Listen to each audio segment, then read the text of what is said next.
Netanyahu के साथ में आप ये देख सकते हैं, ये प्रतिनिधिमंडल स्तर की वार्ता, भारतीय पक्ष जिसमें भारत के जो प्रधानमंत्री नरेंद्र मोदी की अगुवाई में शीर्ष नेतृत्व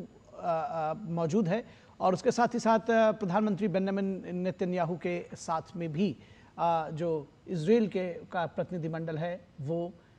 ये प्रतिनिधिमंडल स्तर की वार्ता बहुत महत्वपूर्ण है, क्योंकि इस बार जब प्रधानमंत्री नरेंद्र मोदी का दौरा हो रहा है तो उम्मीद की जा रही है कि रक्षा के क्षेत्र में भारत की जो चिंताएं और जरूरतें हैं उनका ख्याल रखा जाए, लेकिन वहीं व्यापार को भी कैसे आगे बढ़ाया जाए। तो तकनीक के माध्यम से बात करें, इनोवेशन के क्षेत्र की बात करें, आज जब भारत विकसित भारत के लक्ष्य को लेकर आगे बढ़ रहा है तो हमें भी तकनीक की दरकार है, लेकिन हम चाहते हैं कि भारत में ही उस तकनीक के आधार के ऊपर प्रोडक्शन भी होनी चाहिए और हमारे स्टार्टअप्स को भी बल मिलना चाहिए। तो स्टार्टअप्स के प्रयोग को लेकर भी जो हमने एक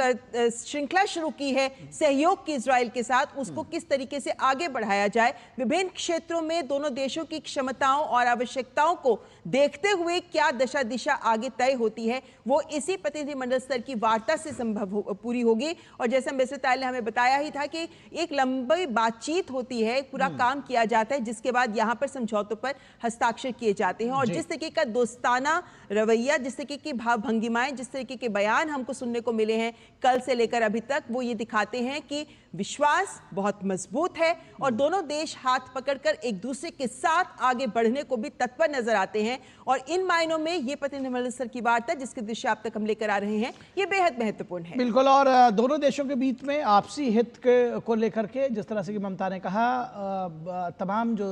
चाहे वो टेक्नोलॉजी ट्रांसफर की बात हो, चाहे वो रक्षा समझौतों की बात हो, उन सब को लेकर के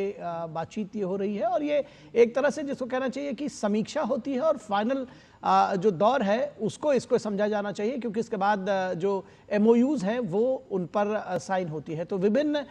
मुद्दों पर लेकर के जो साझेदारी है उस पर बातचीत हुई है और आपसी हितों से जुड़े विभिन्न मुद्दों को पर साझेदारी को लेकर के बातचीत हुई है। और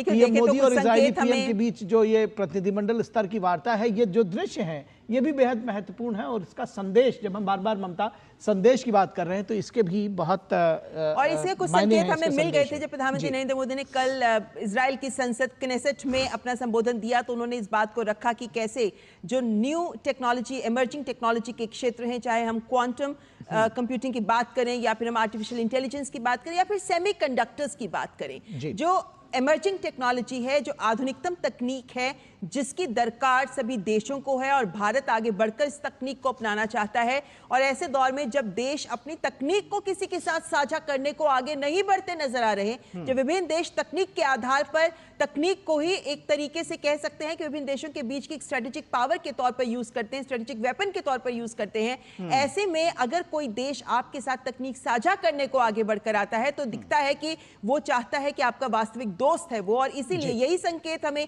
इजराइल के साथ रिश्तों में लगातार नजर आता है। इजराइल हमेशा भारत के साथ, भारत की आवश्यकता के अनुसार भारत की विकास यात्रा में एक साझेदार बनकर आगे बढ़ता नजर आता है। तो जहां हमने रणनीतिक स्तर के ऊपर दोनों देश साझेदारी को और गहन करने में पिछले कुछ सालों में लगातार लगे हुए हैं, तो वहीं भारत की विकास यात्रा में भी बहुत से आयाम जो भारतवासियों के कल्याण को छूते हैं, चाहे हम उसमें कृषि की बात करें, चाहे हम उसमें जल प्रबंधन की बात करें, जो तकनीक इजराइल के पास है, या हम इजराइल को जब स्टार्टअप नेशन कहते हैं, जैसे प्रधानमंत्री ने भी कल इस टर्म का यूज किया क्नेसेट के अपने संबोधन में, तो ये स्टार्टअप्स की जो संस्कृति हमने इतनी विकसित की है अपने देश में, इन सब के पीछे इजराइल के साथ जो हमको सहायता, मदद के साथ सहयोग मिलता रहा है, वो एक बड़ी ताकत के रूप में हमारे सामने है। तो ऐसे में आज के दौर में भी जब दोनों देश आगे बढ़ने को, साथ कदम मिलाकर आगे बढ़ने को तत्पर नजर आते हैं, तो इस तरह की प्रतिनिधिमंडल स्तर की वार्ता से ही वो बड़े निर्णय सामने आते हैं जिसके आधार पर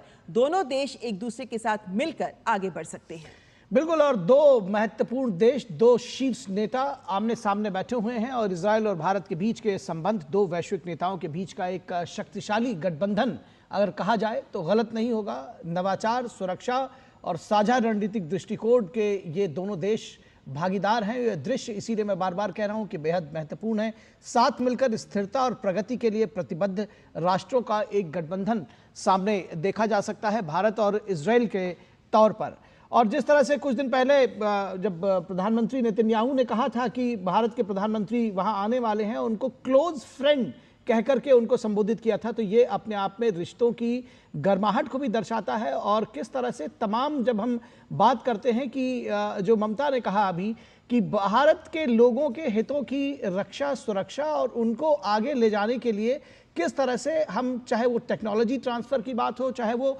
जब हम अपने संस्थानों की सुरक्षा की बात करते हैं और प्रधानमंत्री नरेंद्र मोदी सुदर्शन चक्र सुरक्षा की बात करते हैं, उस दौर में तकनीक ट्रांसफर किस तरह से हो सकता है, ये देखने की बात होती है। और ये चाहे वो पानी, यानी जो जल संसाधन है और एग्रीकल्चर को लेकर के प्रधानमंत्री ने स्वयं कहा कि इजराइल को इसमें महारत हासिल है, और वहां से वो जो तकनीक है, वो जो सहयोग है, वो भारत के लिए बेहद महत्वपूर्ण है। जो चाहे वो रक्षा सुरक्षा की बात हो, जब हम सुदर्शन चक्र